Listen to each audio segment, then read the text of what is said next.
It's an exciting time on the local athletic scene. We'll talk to the guy that runs a big part of it.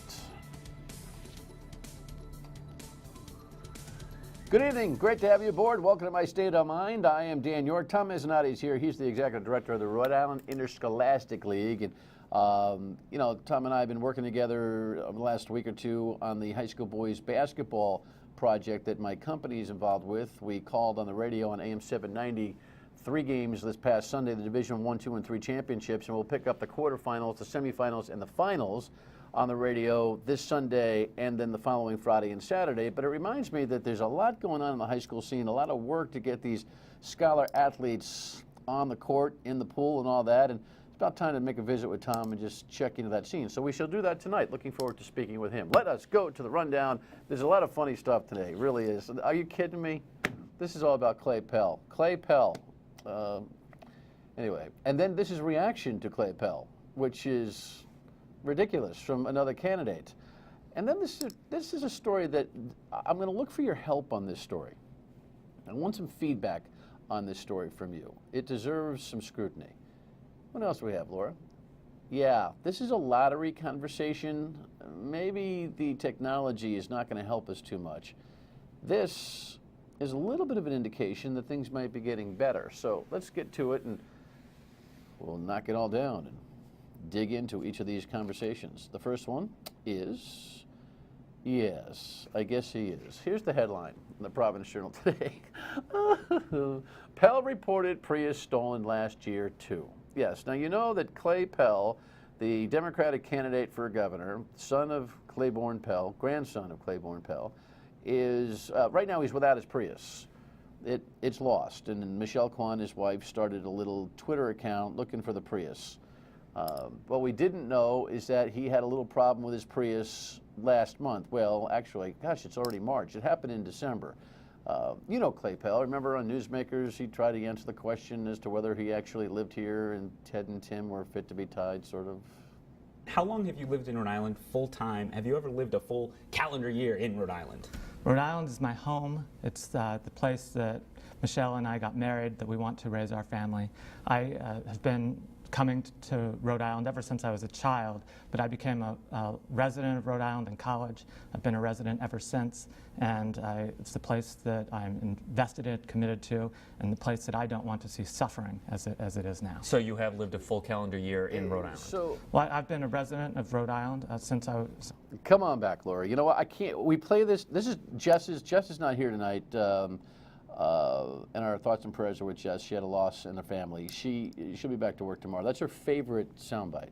The Clay Pell struggling to explain where he lives soundbite. I can't put you through it. We're all suffering from that soundbite. But now, why don't we just show Clay not talking? Sorry. Let's just show and Michelle and okay. All right. So do you know the story? Turns out back on December 17th of last year, before the holidays, Clay had a meeting at a coffee shop close to his house in East Providence. All right, here's how the whole thing goes. He drives to the coffee shop. He has his meeting. It's proximate to his home, and I guess every once in a while he walks to the coffee shop from his home, so he walks home. And he does whatever he does that evening and goes to Betty by and wakes up in the morning and gets himself ready for the day, and he goes out of his house and he looks at the space where his car always is, and there's no car there. And he says, oh my gosh, someone stole my car. So he calls the police and files a stolen car report. And after he recovers from that trauma, he says, oh, I better go get my coffee. So he walks down to the coffee shop, and lo and behold, there's the car at the coffee shop. How did it get there? Anyway, he calls the cops and says, I found my car. There's some discrepancies as to the police report and whether now all, the 2 police reports and whether they all worked out the way the Pell campaign wanted. And so their campaign manager put out a critical review of the police reports on this whole I can't find my Prius incident. The funny thing about it is, and what we have to think about here is, look, I sometimes look for my keys and they're in my hand. And I have wondered when I come out of a ball game, where did I put my car? But here's what I know. I know by the time I wake up in the morning and I see the space and the car's not there, I pretty much have figured out, oh, son of a gun, I left the car at the coffee shop. I don't go doodle doodle doodle doodle doodle and walk down to the coffee shop and go, here's my car. Huh. This guy wants to be governor. Could somebody tell him it's okay to get out of this race until, well, I don't know until. People kept saying, well, that's what his grandfather was like. His grandfather couldn't get elected in modern times either. Okay, we hid a lot from everybody back in the old days. So, moving on to the next subject matter, here's a little B-roll. Angel Taveras, the mayor of Providence, Democratic candidate for governor, had a press conference outside of Hope Global in Cumberland talking about a job training program. Well, I got job training programs. These Democrats love to spend our money on job training programs rather than fixing the big picture, but that's a tax program. But anyway, the press, after all the gobbledygook on the job training program, wants to know what he thinks about the Clay Pell missing car saga. And, you know, I knew Angel back when he was a friendly guy, kind of loose, not anymore. Listen to the radio. We have a radio audio here of the press asking him about. Listen to this. Does this raise any questions in your mind about Clay Pell's fitness as a candidate? I have no comment on that. I'm here today to talk about job training and what we can do to close the skills gap that exists in Rhode Island. But Mayor, he directly criticized your police department. This is not about the race for governor. You are the mayor of the city, and he has criticized your I have no comment on that. I'm here to talk about the skills gap. Steve, did you have a question on the skills gap? Okay, Sean. Didn't always have a car and a driver. Did you ever misplace your car? I have no comment on that. Do you have a question? Did you misplace your car? Do you have a question? Angel has become completely humorless. I'm not here for that. I can't talk about that. He's so controlled. He's so overconsulted. He's so uptight. He's so unfriendly. It's all of that. And this is all because he's the mayor. What's he going to be like if he's the governor? That's a real problem. And by the way, mayor, these guys are asking you about a criticism of your police department. You're the top public safety officer. Now, this was not a security matter by any stretch, but you could simply say, you know, I heard about this, don't know all the details of the story, but I guess there was a complaint about the way my police reports came out. You know what? We'll take a look at that in due time. Interesting story, kind of funny.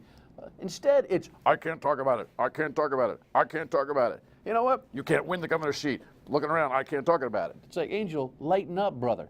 Really. The world's not that serious. All right, next item. This is somewhat serious, though.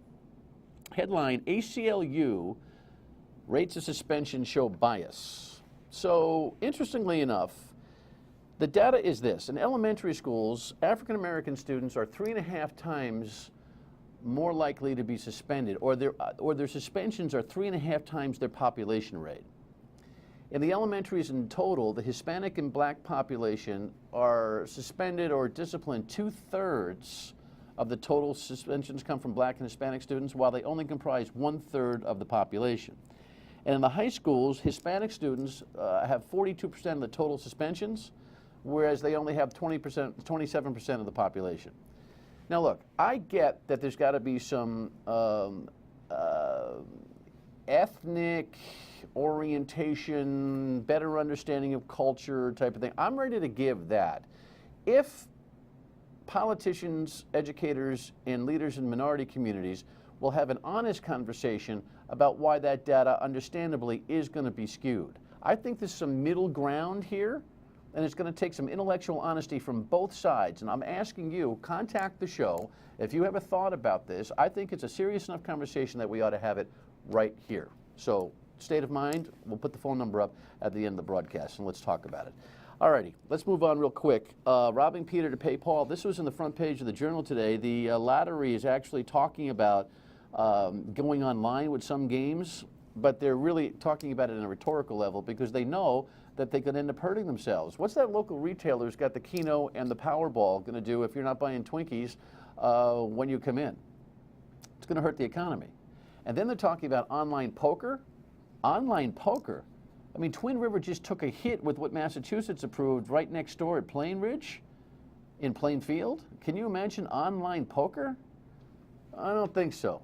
I don't think so. You know, sometimes technology is a real asset and sometimes technology is a real liability. This is going to be some finesse for not only the Rhode Island lottery, but other lotteries to figure out how can you super serve the gambling public and not super screw up the revenue for the general public.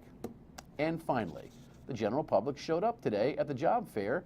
It's a great thing that Lynn Broadcasting, our sister station Channel 12, does for the job fair. Here was some of the reaction at the Crown Plaza in Warwick today. Rhode Island's rough economy hit West Warwick's Rainey Joffroy hard. After losing his comfortable job in Boston, he's been struggling to find steady work for months. The job market has been terrible for 2 years. I've been in the construction industry all my life. Construction jobs for an electrical estimator are far and few between. So when Joffroy heard about the Eyewitness News job fair, he jumped at the chance to try to find a new position. There's all kinds of opportunities, so I'm anxious. I'm kind of looking forward to it and staying hopeful. And employers like Tastefully Simple's Kathy Narciso are also hoping to find a match. Narciso says she's been to all 6 Eyewitness News job fairs. I keep coming back because I can't believe how many people are out of work. Both employers and job seekers say the personal face-to-face interaction is a great alternative to simply searching online. We're always looking for great employees with great attitudes. We heard this was the place to be. Because once I'm face-to-face with somebody, they'll get to like me.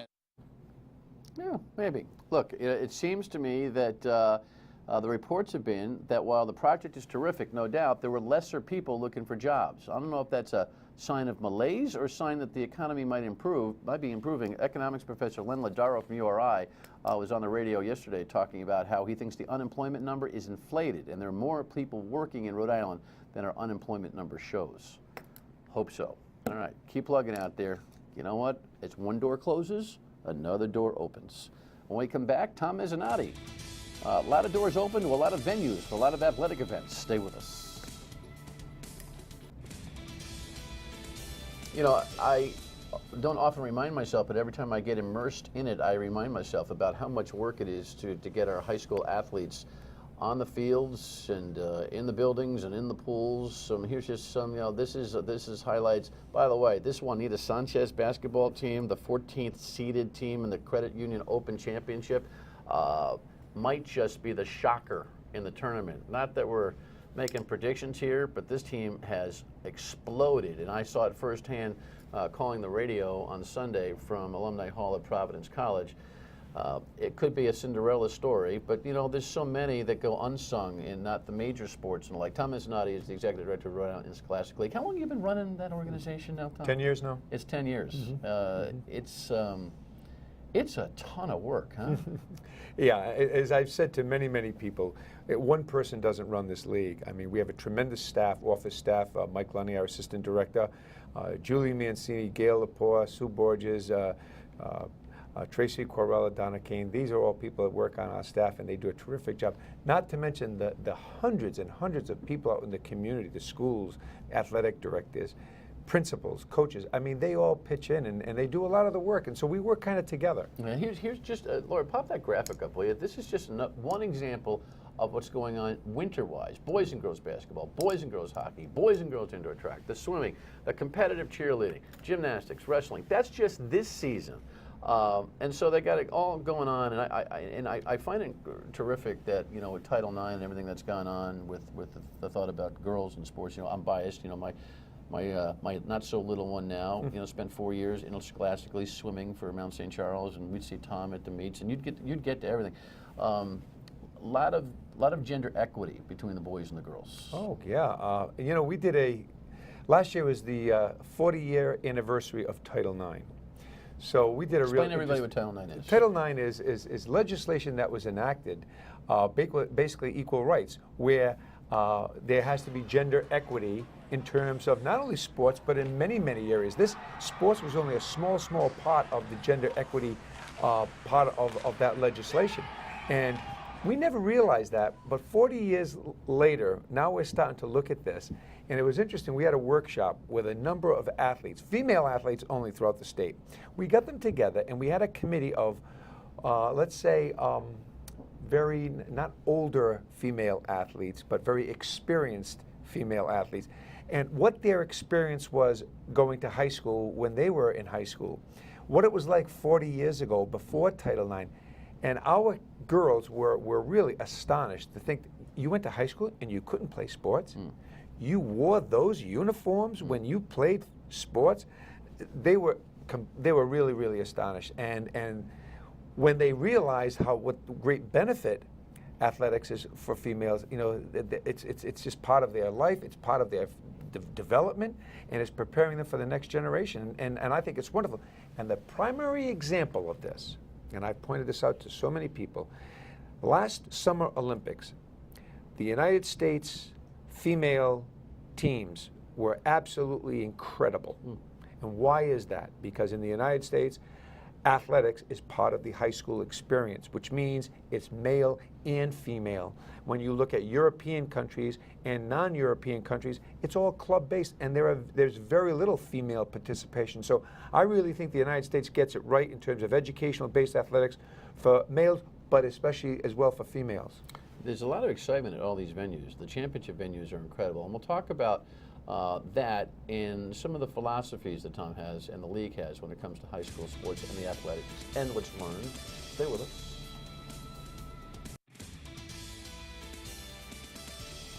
Scenes from, I believe that's the Roger Williams venue. I don't know if that's No, Roger. that's Brown. That's Brown. Oh, That's so, Brown, my yeah. God, what am I thinking? Brown University just put in the most beautiful natatorium that you'll ever want to see, and that's where the state championships are held.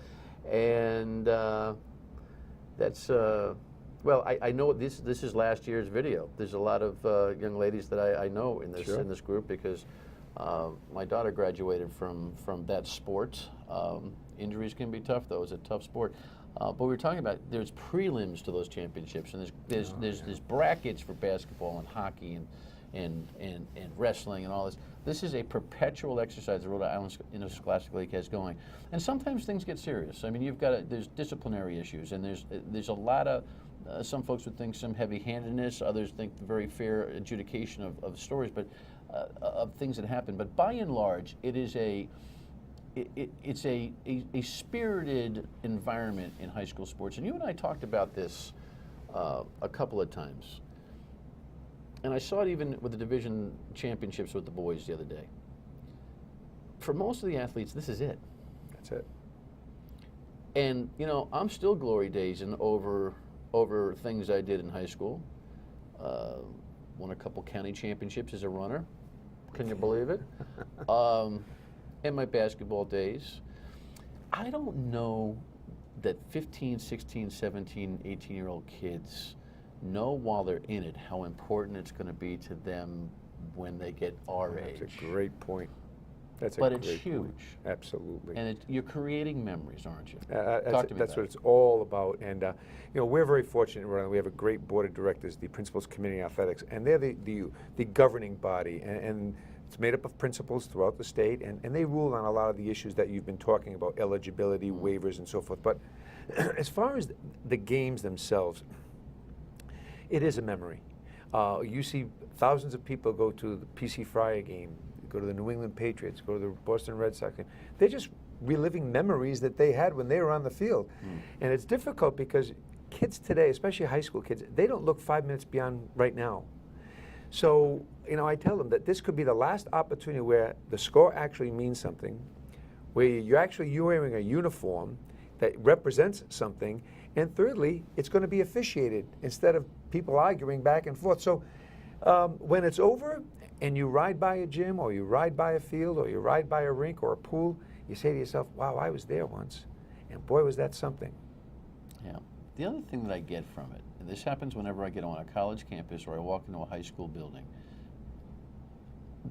you're lucky, in a sense, that you work in an environment where you constantly have to deal with kids. Oh, boy, right? Doesn't it keep you young? I mean, it's well, stressful, but it keeps you young. I started teaching in 1972. I taught in the city of Providence. I was an administrator. I was a principal of classical high school for 30 years in the city of Providence.